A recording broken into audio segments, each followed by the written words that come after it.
na hindi pwedeng malaman ng tao. Tama, mali? Tama. Sabi mo yan.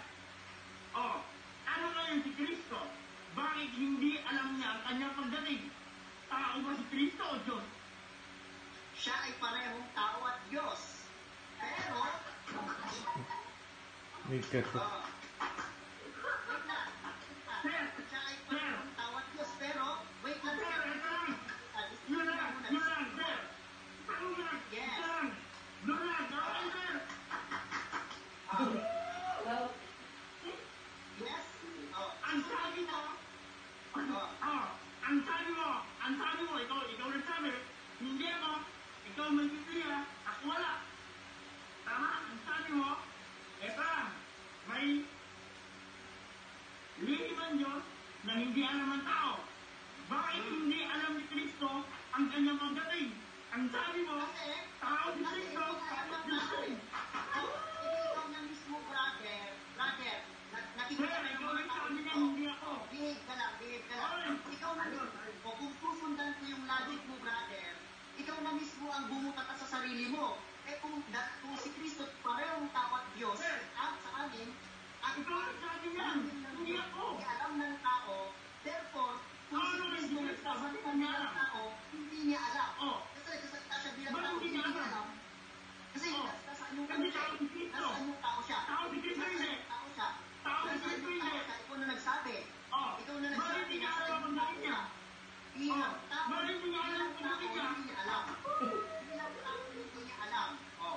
Pwede malinaw ngayon, brother, na Bilang tao, hindi niya alam. tunay ng Diyos. Tapos bilang Diyos, alam niya. Siya ay nagsasalita. Tatanungin kita. Ay, okay, wait lang, brother. Parang na-mute ulit kita. Sayang lang yung effort. No, nagsasalita ako, nagsasalita ka, sumasagot ako, nagpapaliwanag ako, sumasabay ka. Paano tayo magkakaunawaan? Paano tayo mauunawaan ng mga nanonood sa atin kung sumasabay ka sa akin, nagwawala ka dyan na parang manok na kinakatay? May respeto po ba tayo, sir? Ang Iglesia ni Cristo po ba, meron po bang respeto? Kaya mo po bang ipakita na ang mga Iglesia ni Cristo member mayroong respeto? Sinabi mo po sa iyong komento, brother, na inaanyayahan mo ako sa isang maginoo at maayos na talastasan. Sinusunod mo po ba iyong salita mo o babasa po ako ng Biblia para sa iyo? Babasahan po ba kita ng talata ng Biblia para matuto po kayo? No. Sabi sa Biblia, kapag ang tao nagsasalita, huwag kang nanggugulo, huwag kang sumisingit. Malinaw po ba tayo, sir? Malinaw po ba tayo? Nakamute po kayo ngayon. No? Nakamute po kayo ngayon. Ito, susundan po yung logic mo. Hello mga kapanalig. No, at maganda ang ating topic ngayon, no. Ito ay topic patungkol dun sa naging latagan ni Kuya Hamsky Ray at ng isang iglot, parang Roel Balala ba o Joel Balala ba yun? No, at yan ay ilalatag ko mamaya yung video na yon na naging pag-uusap ni Kuya Hamsky Ray at ng isang INC na nag-hysterical. No, at ang stand kasi ng INC dito, hindi raw alam ni Kristo yung kanyang pagbabalik. Di ba naniniwala tayo sa second coming? Yan yung sa huling sugo. So, dahil hindi naniniwala ang INC na Diyos si Kristo, alam ba ni Kristo kung kailan siya babalik? Kasi yan yung isa sa pinagtatalunan ng Katoliko at ng mga iglot. So, dapat nating malaman yan, no? At susubukan natin kung kakayanin pa ng data ko yung ano, kasi dapat ang presentations ko 3. Alam nyo naman ako, kapag ako naglatag, medyo mahaba. So dapat ang patatalakayin natin for today, alam ba ni Kristo yung kanyang pagbabalik? Sino yung tunay na iglesia? Ang Roman Catholic Church o ang SDA? At yung pangatlo, yung binabangga kay Kuya John doon na ang Roman Catholic Church daw ay hindi true church kundi ang ang Eastern Rite, yung Orthodox, no, yung Catholic Orthodox, yun daw yung true church, hindi raw Roman Catholic Church. Dapat po tatlo yan, no? At magbibigay sana ako ng mga standard references, kaso baka kapusin tayo sa data, hindi natin mailatag lahat, no? Kaya susubukan natin kung kakayanin natin tong dalawang paksa. Itong sino ang tunay na iglesia, ang Seventh-day Adventist Church o ang Roman Catholic Church, at yung paksa natin for today, alam ba ni Kristo ang kanyang pagbabalik? Di ba? Alam ba ni Christ yung second coming? So maganda po na malaman natin ito para hindi tayo maligaw ng mga iglot. Alam naman natin ng mga iglot sitas ng sitas, wala namang sariling compiled na Bible. 'Di ba? Latag ng sitas, wala namang binuo na Bible. Paano nangyari yung maglalatag ka ng sitas na hindi naman ikaw ang bumuo? So, simulan na po natin yung ating talakayan, mga kapanalig ko, no? Sa usapin na kung alam ba ni Christ yung kanyang pagbabalik o yung second coming na tinatawag o yung kanyang muling pagparito, dahil siya ang huling sugo, hindi po si Felix Manalo, ha? Si Christ po ang huling sugo, hindi po si Felix Manalo. So para malaman natin kung alam ba talaga ni Kristo kung kailan siya babalik, unang-una nating ipapasok dito yung usapin o yung paksa patungkol sa Alpha at Omega. No? Kapag meron kayong narinig na, hoy kayong mga Katoliko, alam nyo ba kung kailan babalik si Christ? Ha? Kasi sabi nyo, Diyos yan eh. Alam nyo ba kung kailan siya babalik? Diyos lang ang nakakaalam nun. Meron ba kayong idea? Diba? Yun ang mga latagan dyan. So, unang-una natin dyan, dapat pag-aralan yung Alpha at Omega para maintindihan natin ng buo kung alam ba ni Christ yung kanyang pagbabalik. No? So, sino nga ba tong Alpha at Omega na to? Tito 2 verse 13. Tito 2 verse 13. Habang hinihintay natin ang araw na ating inaasahan, ito ang pagbabalik ng ating dakilang Diyos at tagapagligtas na si Hesukristo. Ulitin natin yung sitas, no? Ididiin ko to sa inyo. Tito 2:13. Ang sabi, habang hinihintay natin ang araw na ating inaasahan, ito ang pagbabalik, no? Ito ang pagbabalik ng ating dakilang Diyos at tagapagligtas na si Hesukristo. So may pagbabalik daw.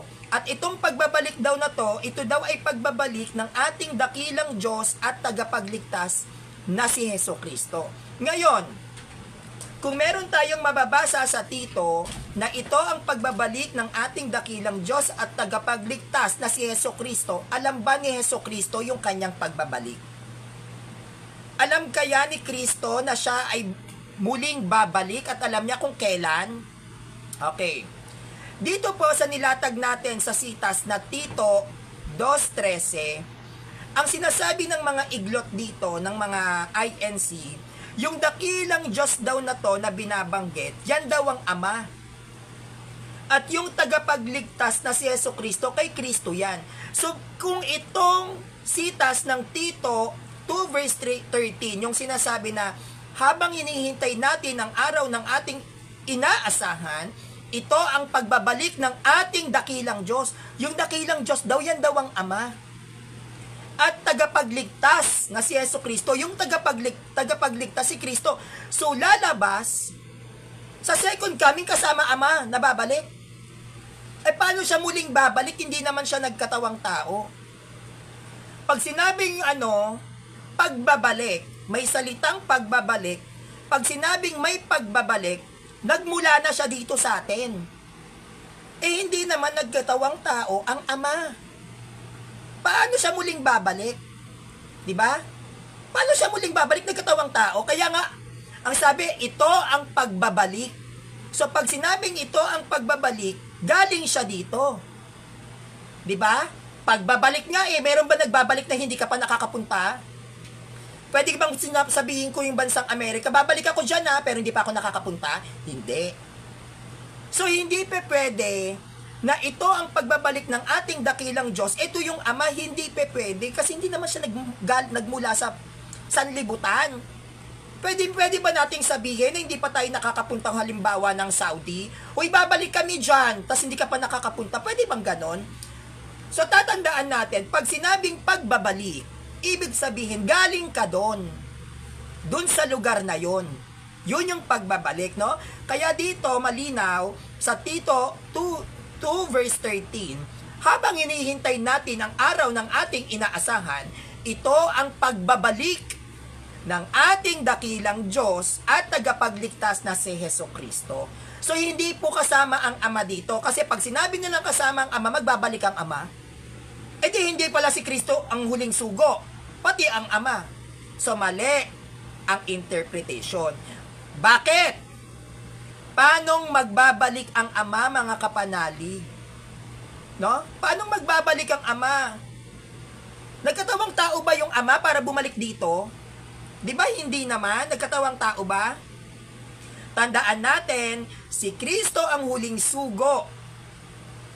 Siya ang huling sugo.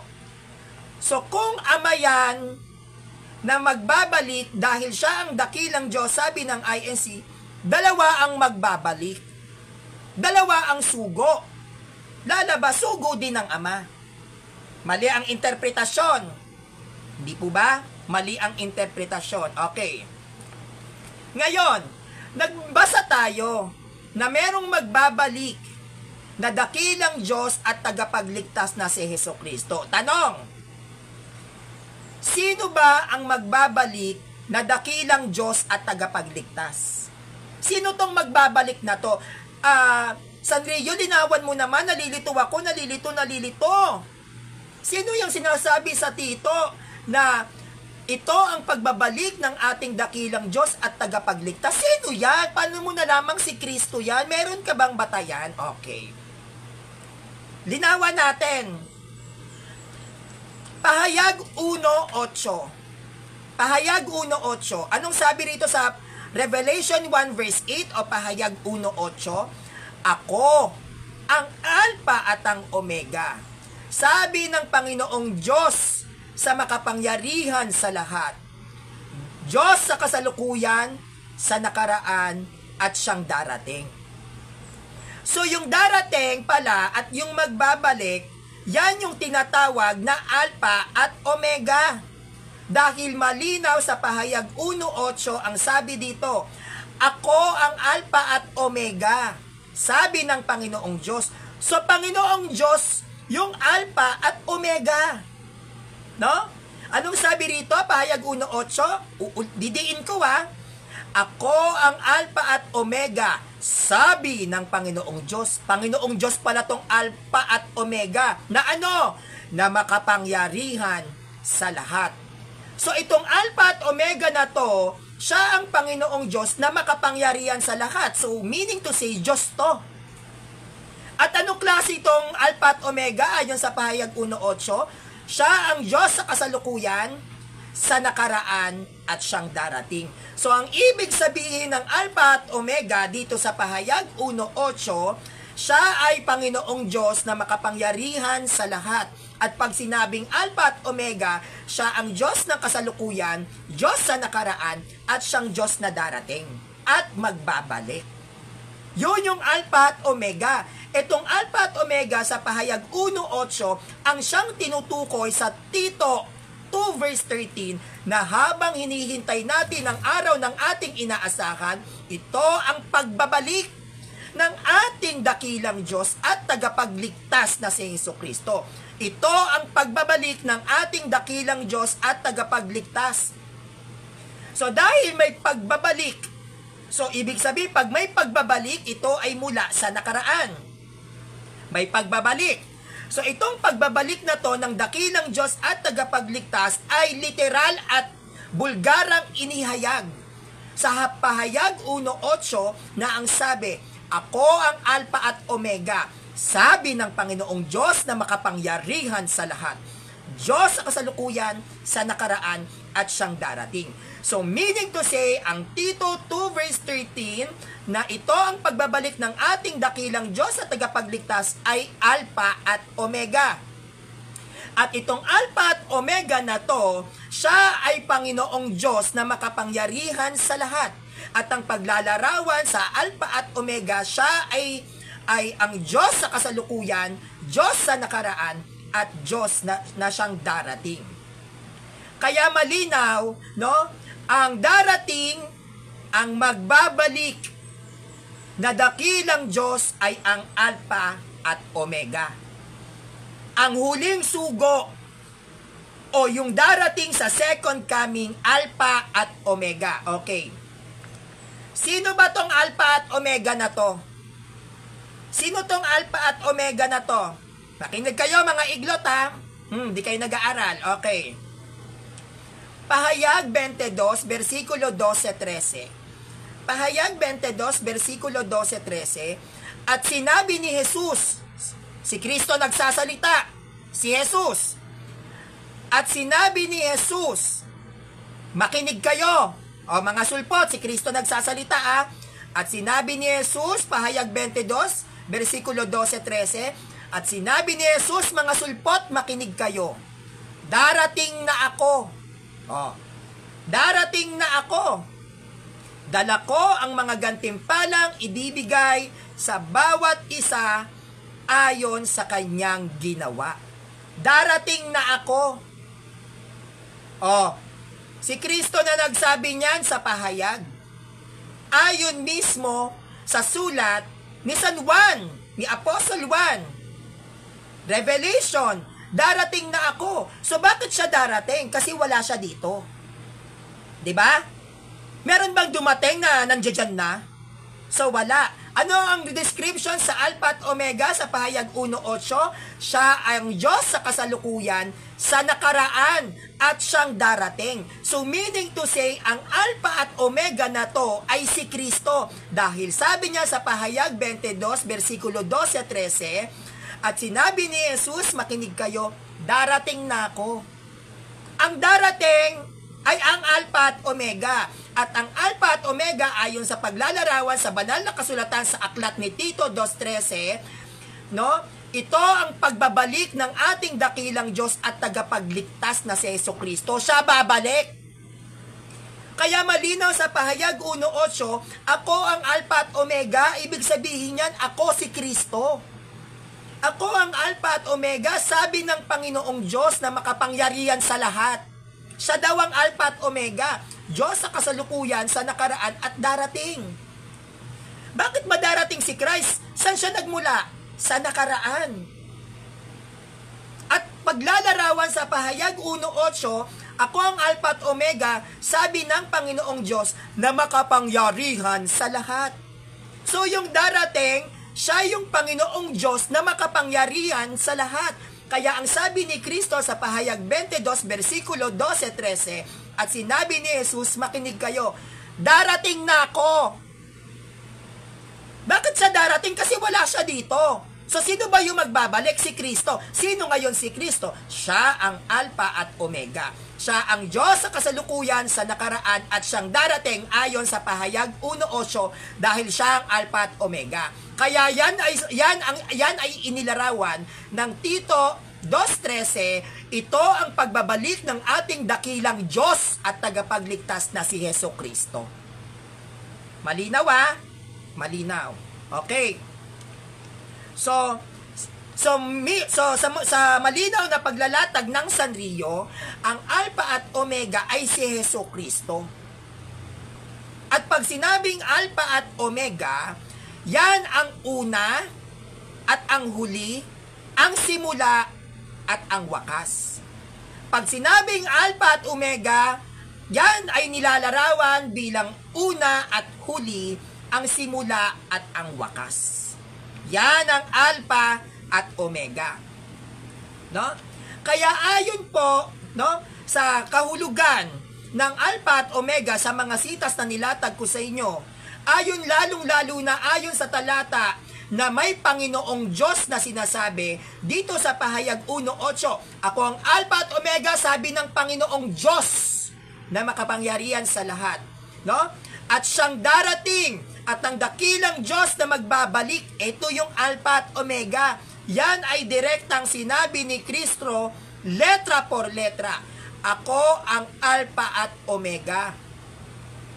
Ang una at ang huli, ang simula at ang wakas, na siyang darating o magbabalik ayon sa Pahayag 22 versikulo 12 hanggang 13.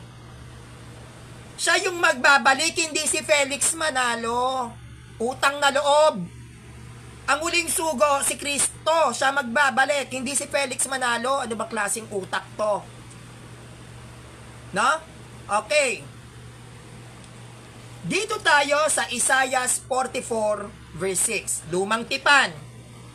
Ang sabi ni Yahweh, ang hari at tagapagligtas ng Israel ang makapangyarihan sa lahat. Makinig kayong maigi ha.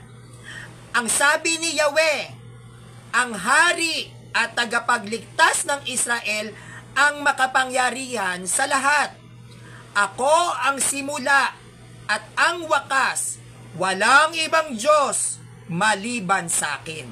Sabi yan ni Propeta Isaiah sa kanyang aklat. Ngayon, may binanggit dito sa aklat ni Isaiah na ako ang simula at ang wakas. Walang ibang Diyos maliban sa akin. Akong si Yahweh ang siyang hari at tagapagligtas ng Israel, ang makapangyarihan sa lahat. May sinabi siya dyan. Ngayon, itong sinasabi sa Isaiah na ako ang simula at ang wakas. Sa Isaiah 44 verse 6, sabi, ako ang simula at ang wakas. Walang ibang Diyos maliban sa akin. So meaning to say, yung Diyos na binabanggit sa aklat ni Isaiah, siya daw ang simula at ang wakas na Diyos.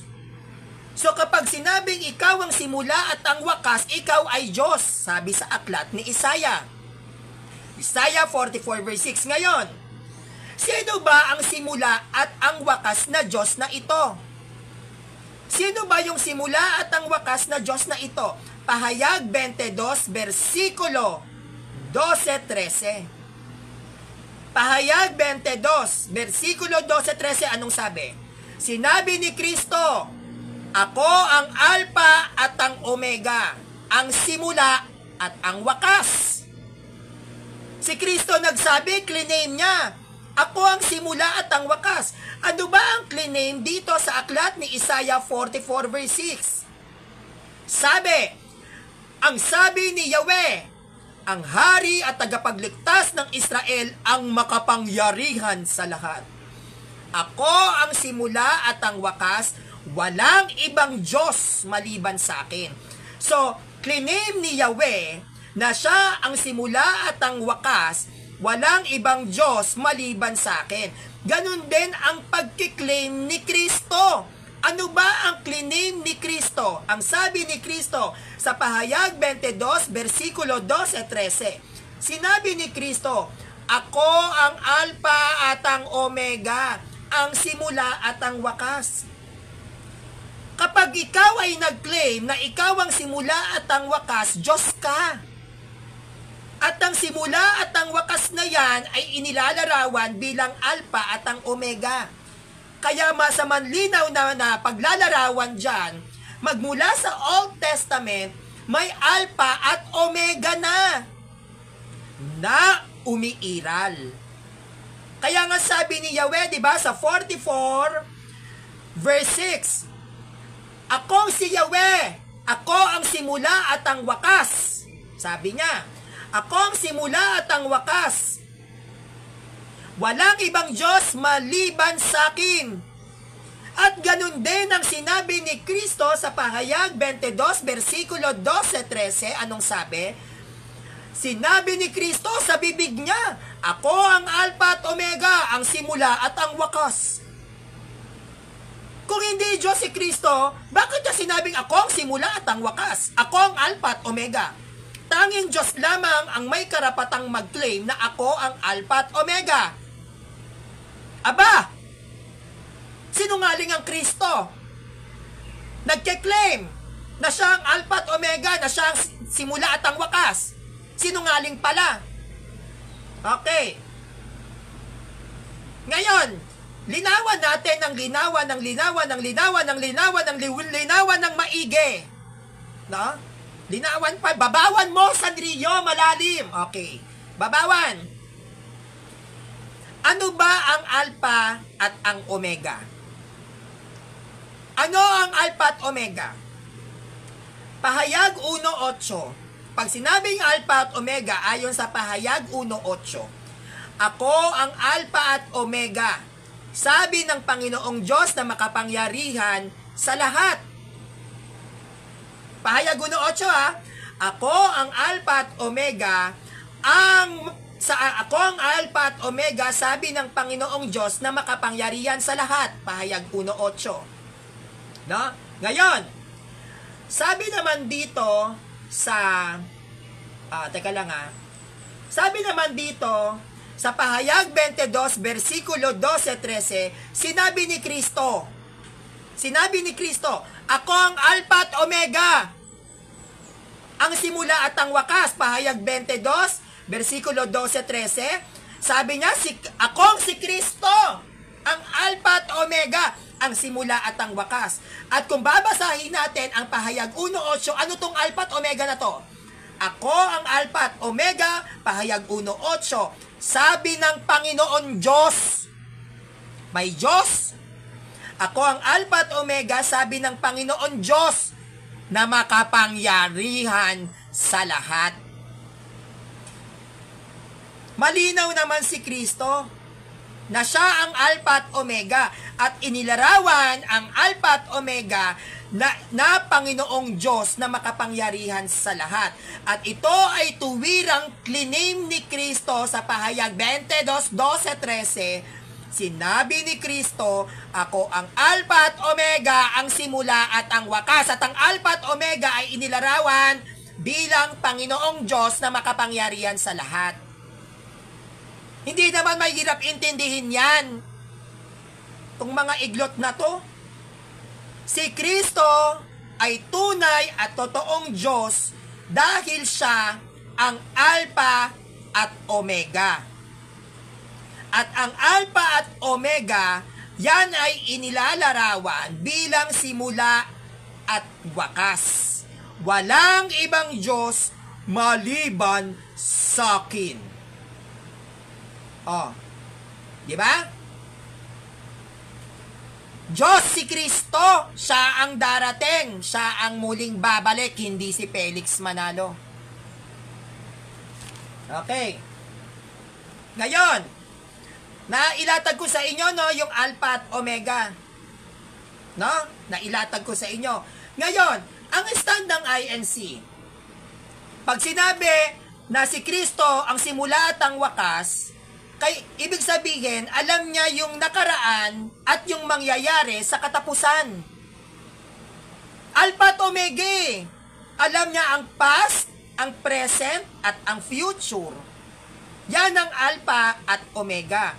So kung si Kristo ay inilalarawan bilang Alpha at Omega na simula at ang wakas, tanong, alam ba ni Kristo kung kailan siya magbabalik? Matitindigan ba ng Katolikong simbahan na si Kristo ang simula at ang wakas? Matitindigan ba ng simbahan na alam ni Kristo ang nakaraan at ang hinaharap? Siya ba talaga ang tunay na Alpha at Omega? Alam niya ba second coming? Alam niya kung kailan siya dadating dito? Okay, pag-usapan natin yan. Ngayon,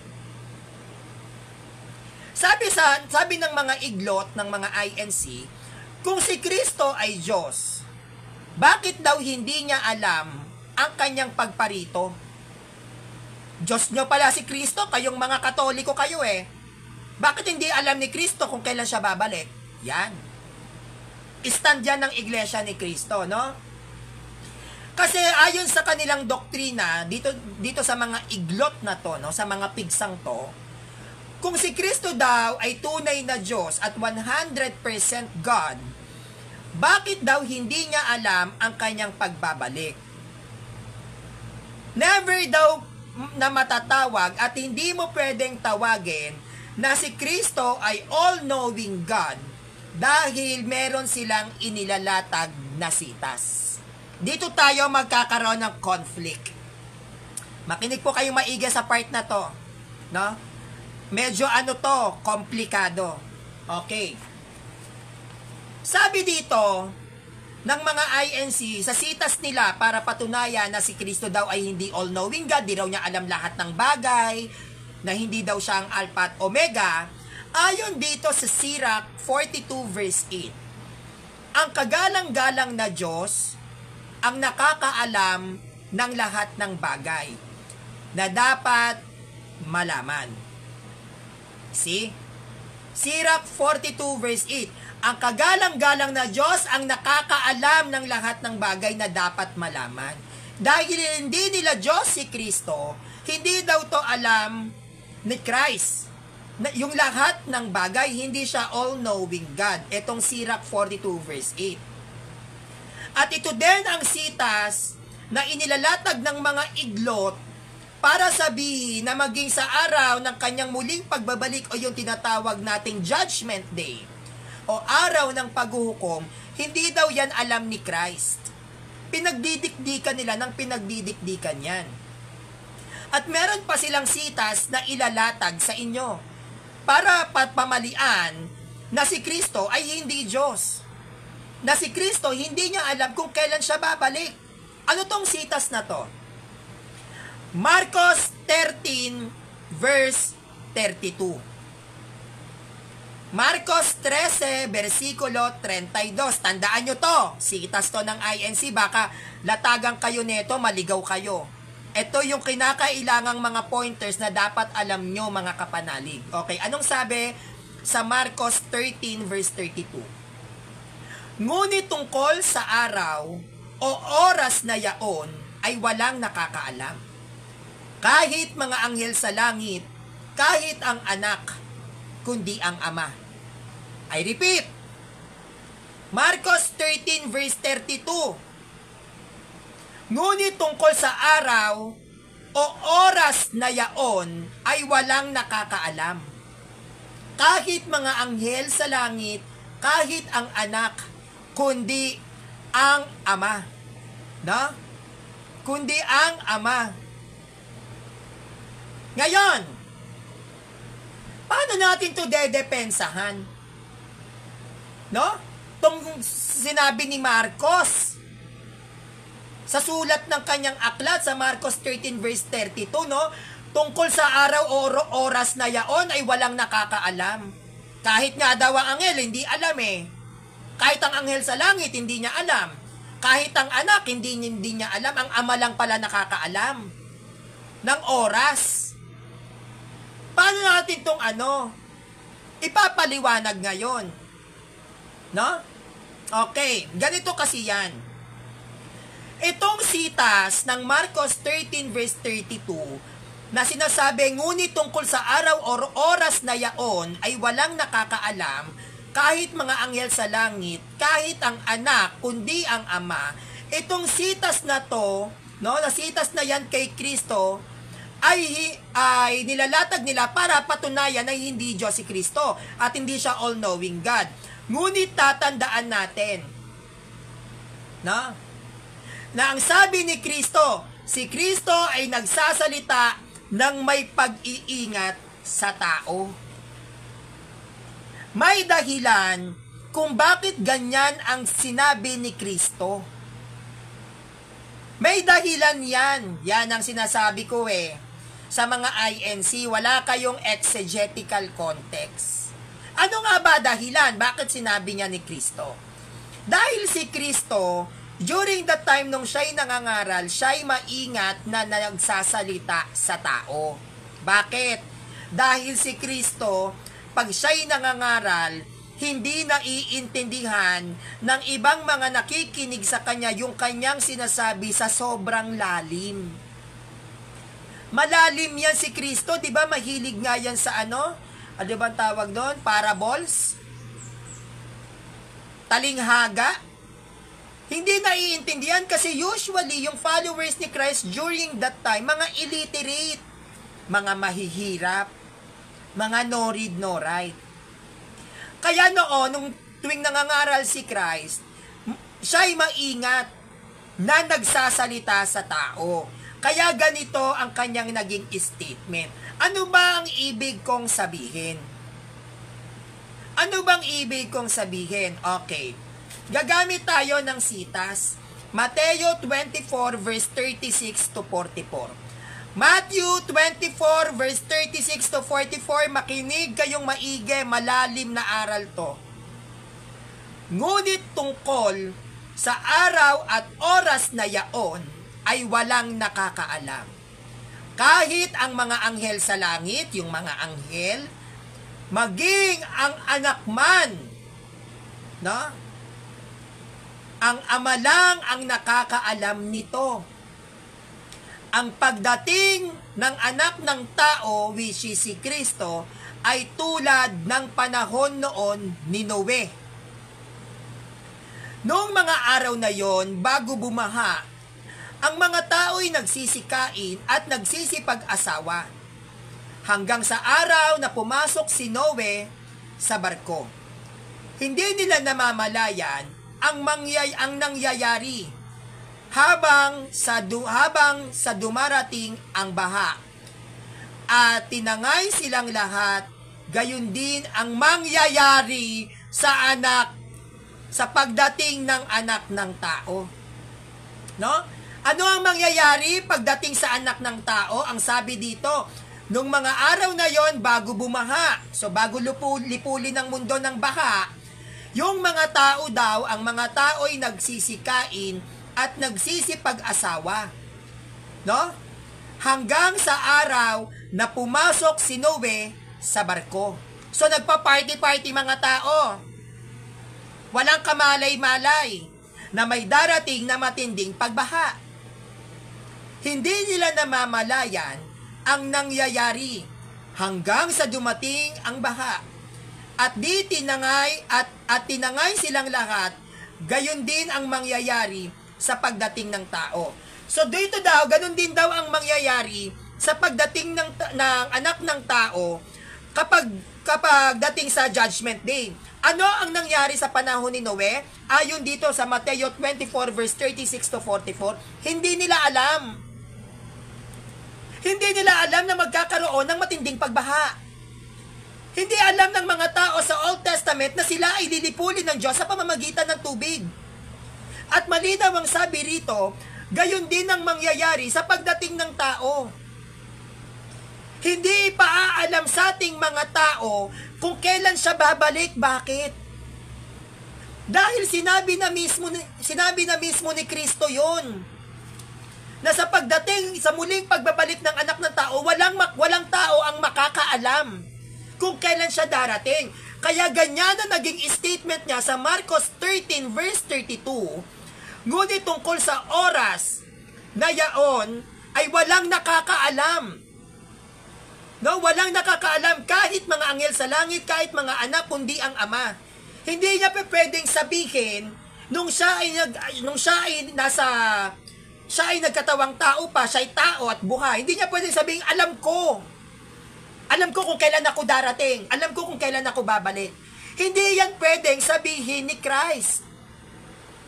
Hindi yan pwedeng sabihin ni Christ dahil malinaw sa sinabi sa Mateo 24 verse 36 to 44.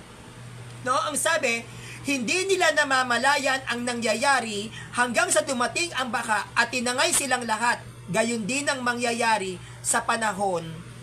Gayon din ang mangyayari sa pagdating ng anak ng tao. Hindi niya yan pinaalam. Inilihim yan. Inilihim yan. Ituloy natin ang basa. Sa panahon yon, may dalawang lalaking nagtatrabaho sa bukid. Kumain ng isa, Kukunin ng, tika lang ulit natin, sa panahong yon may dalawang lalaking nagtatrabaho sa bukid.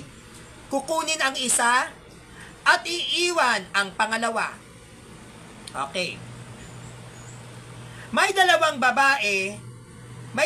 babaeng nagtatrabaho sa gilingan. Kukunin ang isa, iiwan ang pangalawa.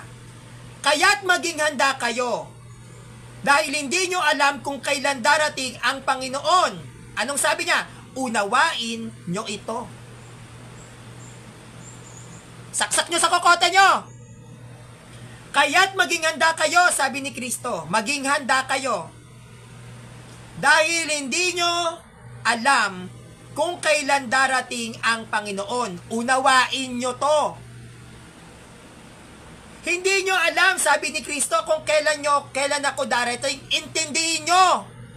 Bakit? Sapagkat katulad ng pagkagunaw doon sa panahon ni Noe, ang anak ng tao ay darating sa panahong hindi natin alam. Kaya sinabi ni Kristo sa kanila, ni ang mga anghel, ni ang anak ay hindi alam ang kanyang pagbabalik, kundi ang ama, dahil kapag sinabi niya na alam ko kung kailan ako babalik, masisira ang ipinag-uutos ng Diyos. Masisira yon. Bakit? Sabi natin, Matthew 24 verse 36 to 44, ituloy natin. Kung alam ng may-ari ng bahay, kung anong oras sa gabi darating ang magnanakaw, siya'y maghahanda at hindi niya pababayaang pasukin ang kanyang bahay. Kaya't lagi kayong maging handa, sapagkat darating ang anak ng tao sa oras ng hindi inaasahan. Darating ang anak ng tao sa oras ng hindi nyo namamalayan. Bakit niya sasabihin ni Kristo na alam ko kung kailan ako darating? E di nabulgar. E di nakapaganda yung mga tao. Kaya nga laging sinasabi ni Kristo sa ating mga mananampalatayang Katoliko, be holy because I am holy. Magpakabanal ka dahil banal ang Diyos. Magiging peke ang pagsamba ng tao kung sasabihin ni Kristo kung kailan siya dadating. Siyempre maghahanda na tayo. Halimbawa, next year darating na si Christ. Magpenitensya na tayo. Peke na yung pagsamba. Kumbaga, ginawa na lang ng tao yon dahil sa takot. Ang gusto ng Diyos, gamitin mo ang kalayaan mo ayon sa sarili mong kagustuhan. Nasa sayo kung gusto mong gamitin ang kalayaan mo sa kasalanan o gusto mong gamitin ang kalayaan mo sa kabanalan. Kaya itong mga taong to na binigyan ng kalayaan gamitin kung ano man ang nais nilang gustuhin, lagi silang sinasabihan ni Kristong maghanda kayo. Dahil hindi nyo alam kung kailan darating ang anak ng tao, bakit niya nga naman kasi sasabihin? Hindi pa pwedeng sabihin ni Kristo sa mga tao na alam ko kung kailan ako darating. Eh di nasira. Nalaman ng mga tao. Yan ay inilihim ni Kristo sa ating mga tao. Kaya nga sabi ni Kristo, di ba? Sabi ni Kristo, kaya't maging handa kayo dahil hindi nyo alam kung kailan darating ang Panginoon. Unawain nyo ito. Intindihin mo. Diyan papasok ang wisdom. Diyos ko, Panginoon. Kaya malinaw dito sa Matthew 24 verse 36 to 44, yang kaganapan sa panahon ni Noe, yung paggunaw sa pamamagitan ng baha, walang ideya ang mga tao na lilipulin na sila. Nagpa-party-party pa. Di ba? Walang ideya yung mga tao sa panahon ni Noe na merong darating na matinding pagbaha na siyang pupuksa at papatay sa mga tao noon. At ito ay inilarawan sa ito ay inilarawan sa pagdating ng anak ng tao. Wala tayong alam kung anong nangyari na eksena kay Noe, ganun din ang mangyayari sa atin. Wala rin tayong alam. At yan ay inilarawan din doon sa parang isang magnanakaw. Inilarawan yan, di ba? Anong sabi? Di ba? Darating siya parang isang magnanakaw. Doon sa panahong hindi kayo handa. Meron bang magnanakaw na sinabi, shh, mamayang gabi 8 p.m. magnanakaw ako sa inyo Oh, meron ba? Ang pagdating ng anak ng tao ay parang magnanakaw, siya'y darating sa panahon ng hindi natin inaasahan. Kaya nga lagi niyang sinasabi, maging handa ka. Kaya yan ang dahilan bakit sinabi niya sa mga tao na maging ang mga anghel, maging ang anak ay walang alam. Dahil pag sinabi niya yan, di hindi na siya parang magnanakaw na darating. Napaka-basic, di ba? Hindi niya talaga sasabihin yan, ililihim niya yan. Para nga siyang magnanakaw na darating Di ba? Meron bang magnanakaw na pinaalam? Di ba? Darating ang anak ng tao parang isang magnanakaw. Yan ang kanyang inilarawan ni Kristo. Ano pa yung inilarawan ni Kristo? Ano pa yung inilarawan? Ang dalawang taong kukunin ng isa at iiwan ng isa, at sila ay kapwa sinabihan na dapat maging handa. Hindi ba dun sa bukid? Binasa ko sa inyo, iiwan ng isa, kukunin ng isa. At itong mga to na paglalarawan sa aklat ni Mateo, anong sabi sa kanila? Dapat silang maging handa. Lagi yung sinasabi ni Kristo, dapat maging handa. Paano ka pa maghahanda kung alam mo kailan pagbabalik? Mag-prepared ka pa ba kung alam mo naman kung kailan ang schedule? Di ba? Hindi. Kaya nga, bakit ka pinaghahanda? Kasi darating siya nang hindi alam ng mga tao. Kaya nga hindi niya nga sinabi. Bakit? Doon umiiral yung kanyang pagka-Diyos. The divine nature and the human nature. Doon ay iiral yon.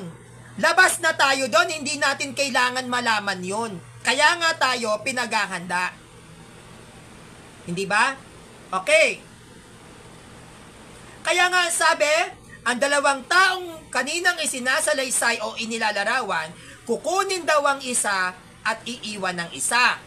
At sila ay kapwa sinabihan na dapat kayong maging handa. Bakit? Dahil walang nakakaalam sa pwedeng mangyari, sa kung anong pwedeng maganap sa oras at maging sa araw ng paghuhukom. Kaya si Kristo ay nagbigay ng pagpapaliwanag at pagsasalaysay na ang mga tao ay dapat maging handa upang sila'y bigyan ng isang babala. Nag-warning si Christ. Dadating ako sa panahong hindi nyo inaasahan. Warning. Dahil nga ang pagdating niya, walang nakakaalam. Kaya malinaw ang salita ni Kristo, no, na ang isang uri ng bahay, ang isang may-ari ng bahay, kapag alam ang oras ng pagdating ng magnanakaw, ay hindi niya ito hahayaan na magtagumpay na nakawan siya dahil babantayan niya ang pagdating ng kanyang bahay. Kapag sinabi ni Kristo sa mga tao kung kailan ang dating ng magnanakaw, edi alam na natin kung kailan darating ang anak ng tao. Kapag nalaman natin kung kailan darating ang anak ng tao, wala na tayong pinagkaiba sa Diyos. Alam na natin ang plano ng Diyos. Iba ang kaisipan ng Diyos sa kaisipan nating mga tao. Ang talino ng Diyos, kahit sinong mga tao, ay walang maaaring makaarok. Hindi natin pwedeng maarok ang talino ng Diyos. Kaya kung sinabi ni Kristo kung kailan siya darating sa ating mga tao, aba alam na natin ngayon, arukin yung talino ng Diyos. Kaya yan ay inilarawan niya bilang kayo ay isang magnanakaw. No? Okay. At sinabi ito ni Kristo, no? Binigyan linaw naman to ni Kristo kung bakit niya sinabi yon. Anong sabi ni Kristo? Ang sabi ni Kristo, sa kanyang pangangaral at pagpapahayag, dapat nyo itong unawain. At itong pangunawang ito, papasok to sa mga taong pinagkalooban ng wisdom. Dahil malalim ang ganitong usapin.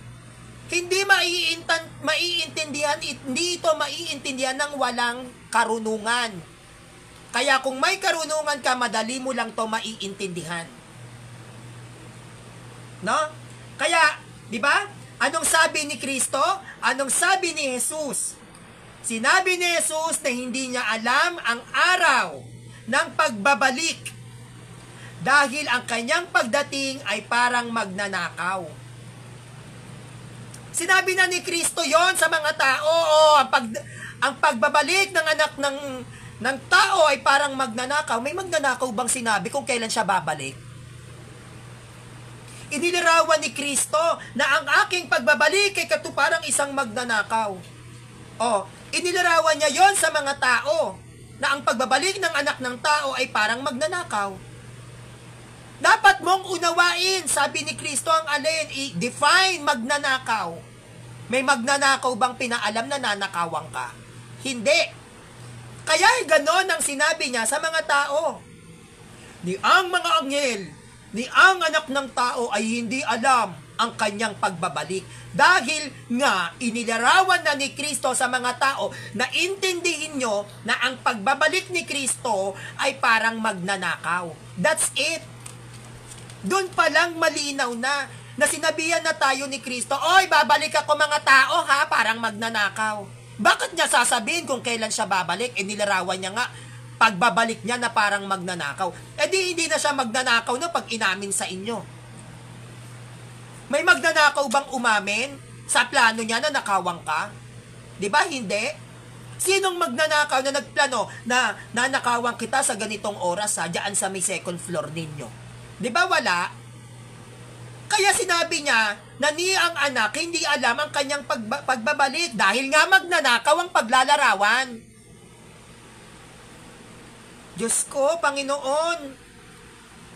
Okay.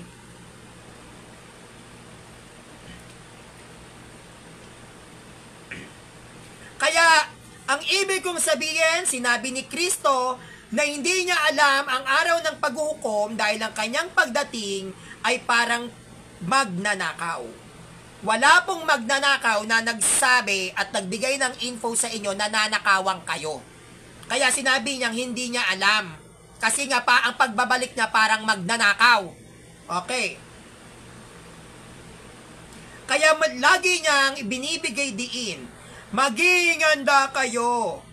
Dahil hindi nyo alam ang aking pagdating gaya ng magnanakaw. Bakit niya nga sasabihin kailan?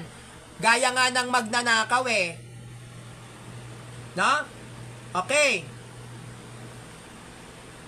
Ngayon, kaya napaka-imposible na ang magbabalik ay di niya alam ang kanyang pagbabalik.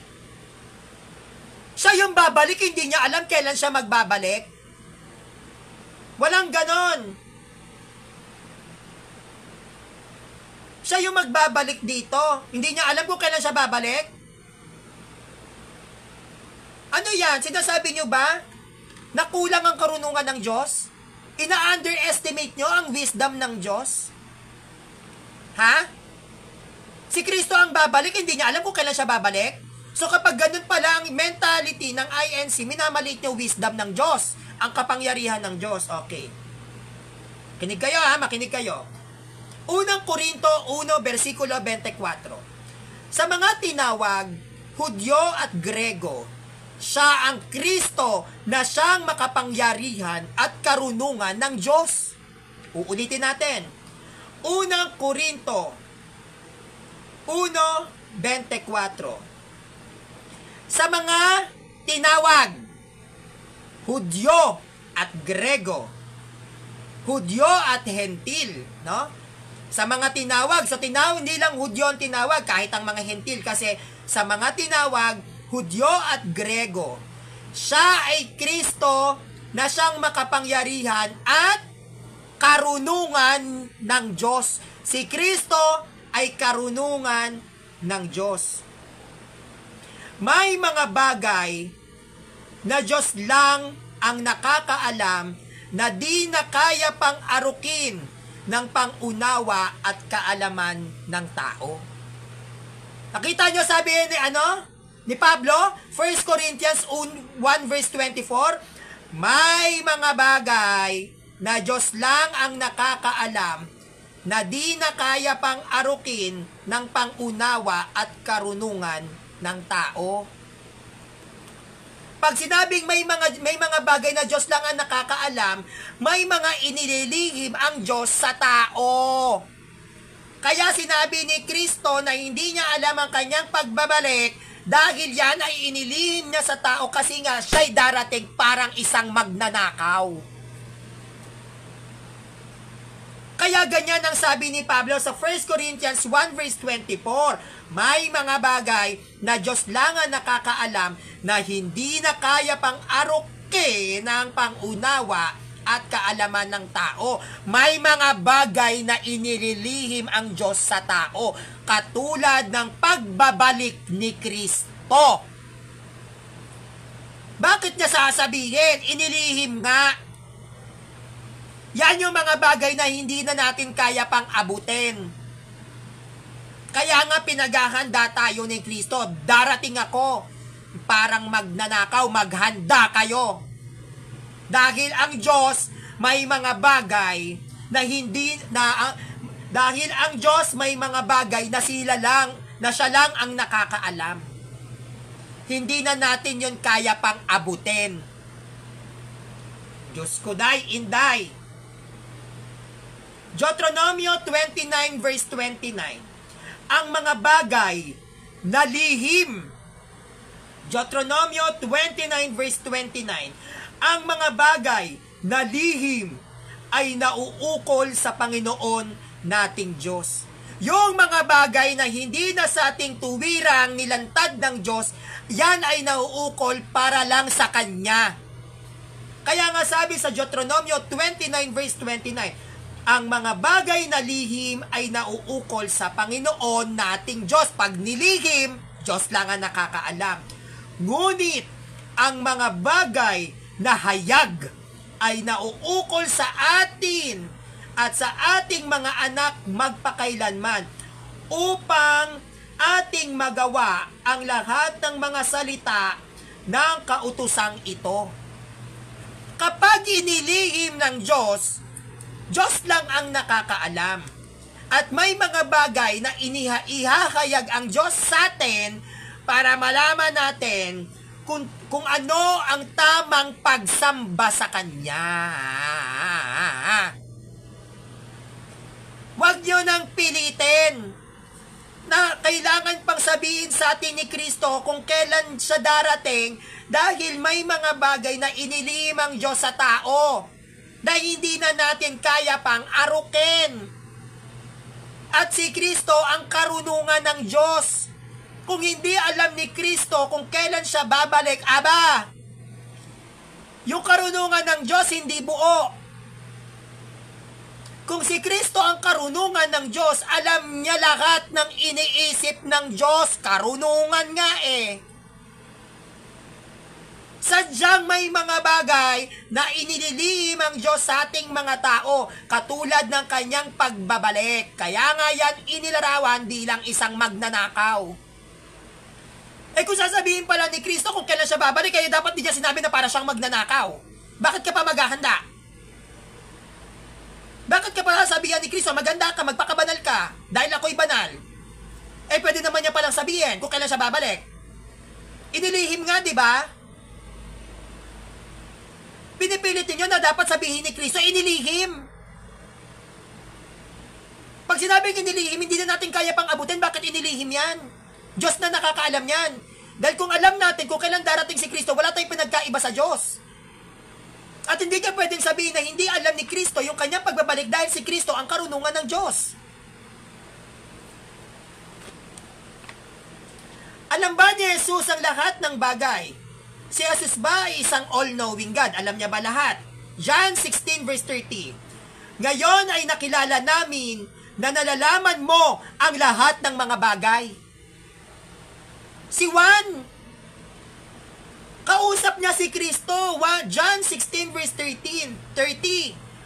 Ngayon ay nakilala namin na nalalaman mo ang lahat ng mga bagay at hindi nangangailangan na tanungin ka ng sino man.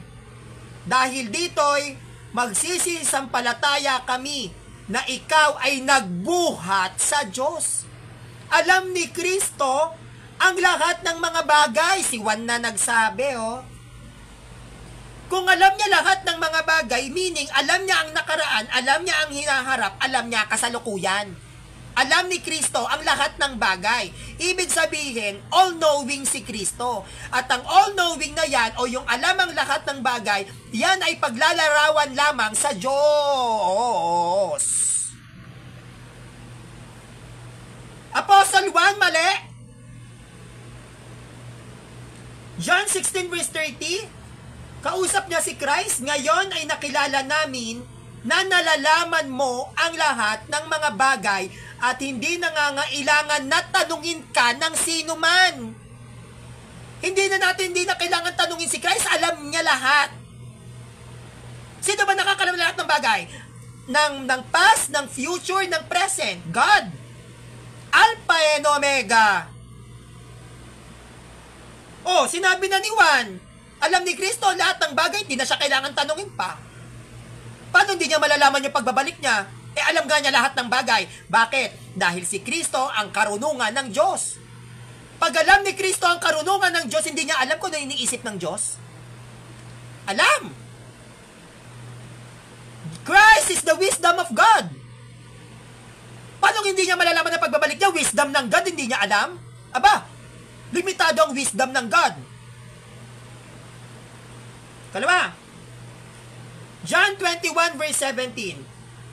Sinabi niya sa kanya sa ikatlo, Simon, anak ni Juan, iniibig mo ba ako? Nalumbay si Pedro sapagkat sa kanyang sinabing makatatlong iniibig niyo ba ako?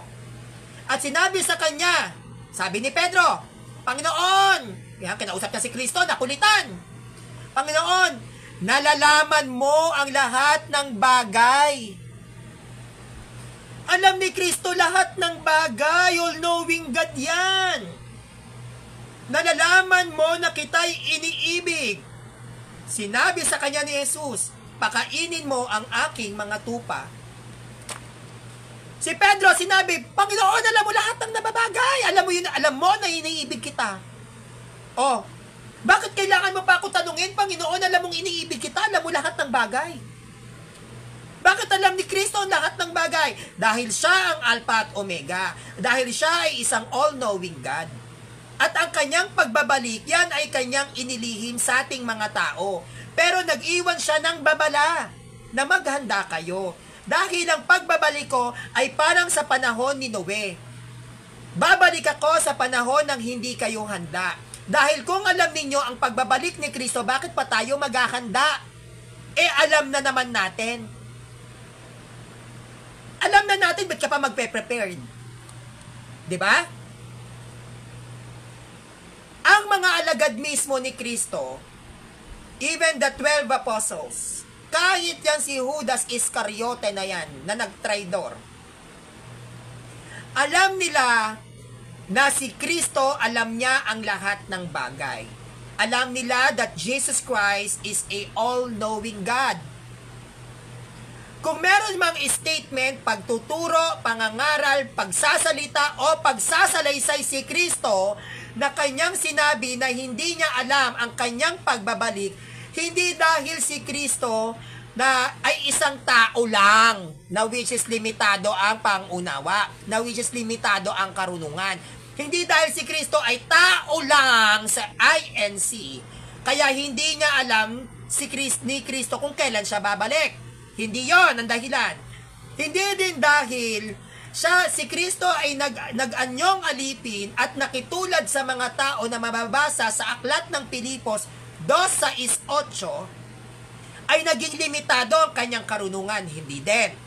Hindi dahil si Kristo nag-anyong alipin at nakitulad sa ating mga tao, kaya hindi niya alam. Ang lahat ng bagay, mali yun. Hindi dahil si Kristo ay nagkatawang tao at isang tao, hindi niya na rin alam. Ang lahat ng bagay, mali din yun. Hindi sinabi ni Kristo at sinabi niya sa atin na hindi niya alam bakit. Bakit sinabi ni Kristo, hindi ko alam kailan ako babalik. Bakit? Dahil sa kababaang loob ni Kristo. Siya ay nagpakumbaba at hindi niya pinangunahan ang kanyang ama dahil si Kristo ay nasa kalagayan ng isang tao. Kung pangungunahan niya ang ama, maglalabas diyan at lalabas diyan pag narinig yan ng mga tao. No? May karapatan ng magmalaki ang mga tao sa Diyos. Dahil malalaman nila may taong Diyos. May literal na tao na Diyos. Magmamalaki ang tao na ilalabel na ng mga tao yung kanilang mga sarili sa Diyos. Oy, may Diyos na tao. Hindi lang ikaw. Kaya niya yan inilihim. At pangalawa, bilang pagpapakababa sa kanyang ama, hindi niya yan pinangunahan. Bakit? Dahil siya ay nasa kalagayan ng isang tao. Tinanggal niya nga, diba? Sabi niya, hinubad niya ang kanyang pagiging Diyos. Ano yung hinubad? Yung pag sinabi bang hinubad, parang damit, tinanggal, hindi. Isinantabi niya. Hindi niya muna ginamit ang kanyang pagiging Diyos. Kaya niya hinubad. Bakit niya hinubad? Dahil siya ay magkakatawang tao. Siya ay magiging tao. At mag-aanyong alipin. At nung si Kristo ay nag-anyong alipin sa pamamagitan ng pagkakatawang tao at siya ay naging tao, siya ay nagpasakop sa batas ng Ama. Siya ay nagpapakumbaba sa Ama. Kaya kung ano ang sinasabi ng Ama ay kanyang sinusunod dahil siya ay nasa kalagayan ng isang tao. Nag-anyong alipin nga eh. Hindi siya pwedeng lumebel sa Ama pagdating sa kalagayan ni Kristo sa pagiging tao. Kaya nga yung pagiging Diyos ni Kristo ay mababasa sa bibig ng mga alagad at wala mismo sa bibig ni Christ, hindi niya kasi pwede yang i-claim ni Christ. Dahil siya ay nasa kalagayan ng isang tao. Pag ikaw ay nasa kalagayan ng isang tao at sinabi niya yan sa mga tao na siya ay taong Diyos, maaaring magkaroon ng pag-aaklas o pagre-rebelde. Maaaring sabihin ng mga tao noon, may taong Diyos, tignan nyo, pwede rin kaming maging Diyos kasi tao kami. Kaya nagpasakop si Christ sa Ama. Kaya nga ang paglalarawan kay Christ diyan, nag-anyong alipin. Nagpasakop, kaya nga nagpabautismo sa Ilog Jordan. 'Di ba? Pagbabautismo sa Ilog Jordan bilang pagsisisi sa mga nagawang kasalanan. Bakit nagpabautismo si Kristo sa Ilog Jordan? Kailangan niya bang magsisi?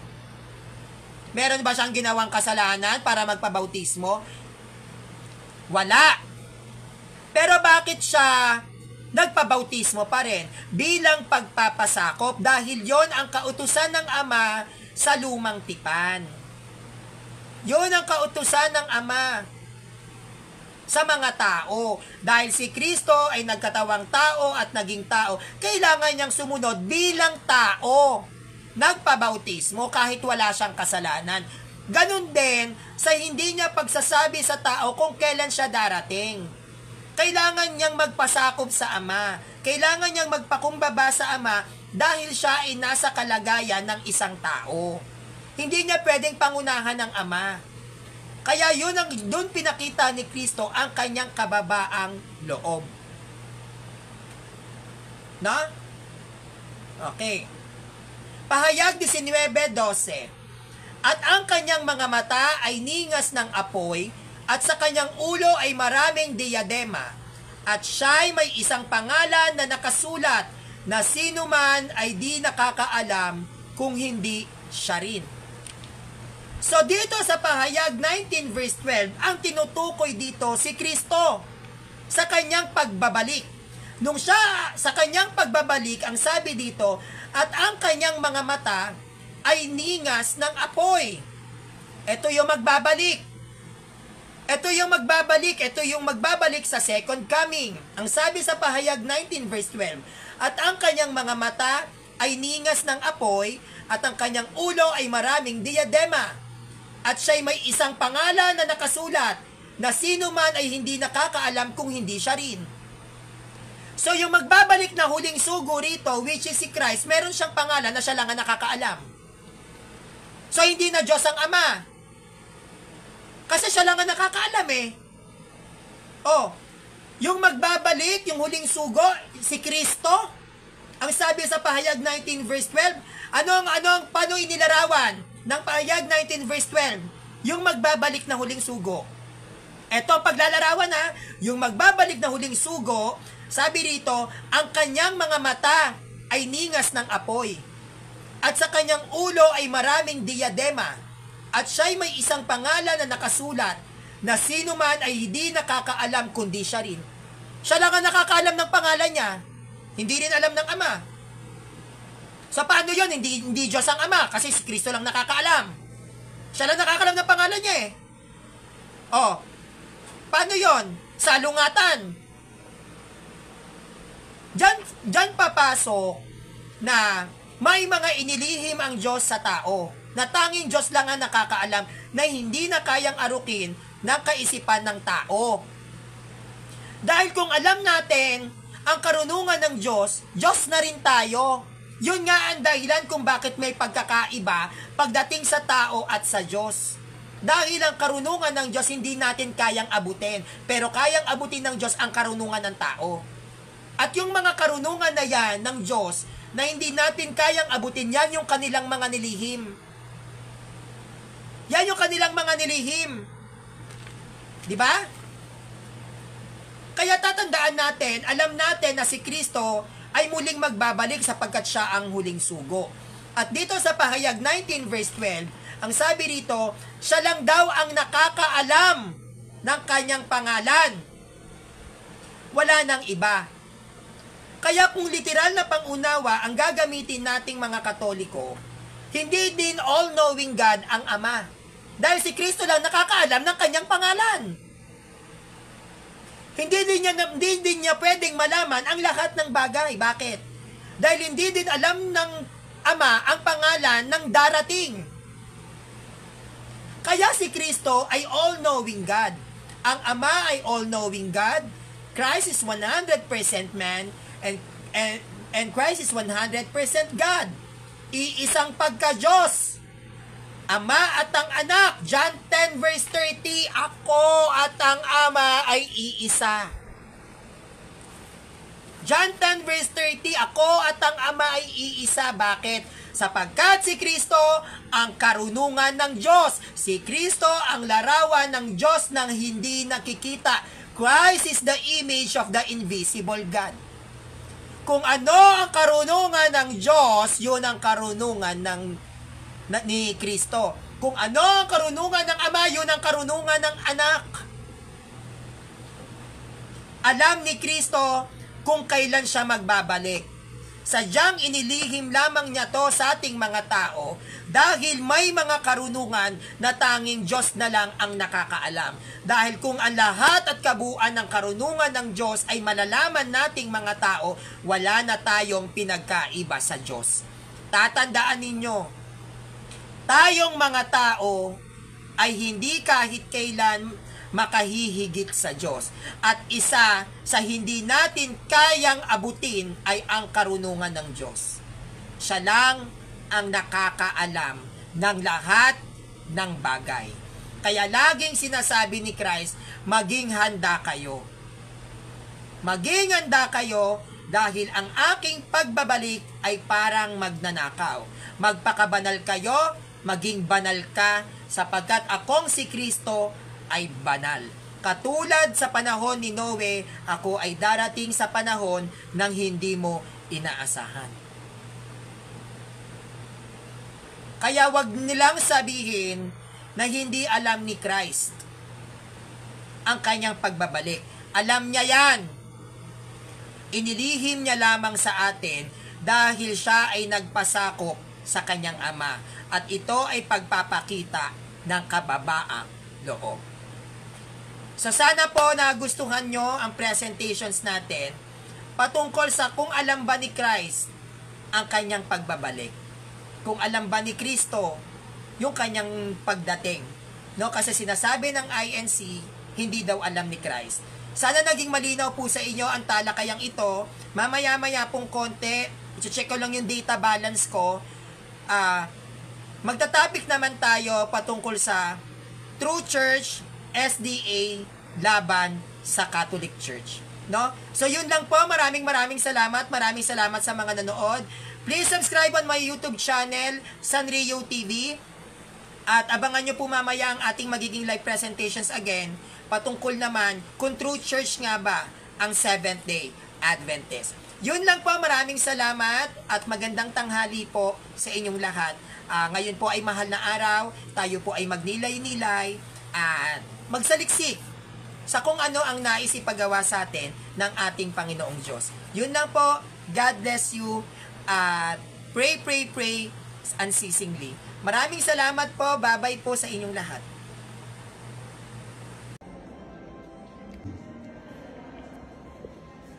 But now it's only the replica, the original to put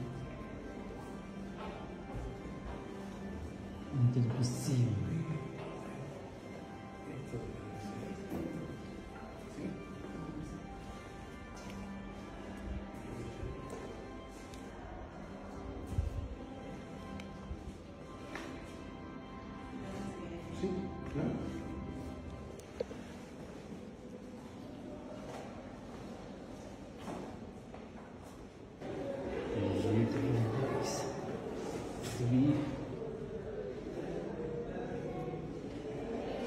First miracle.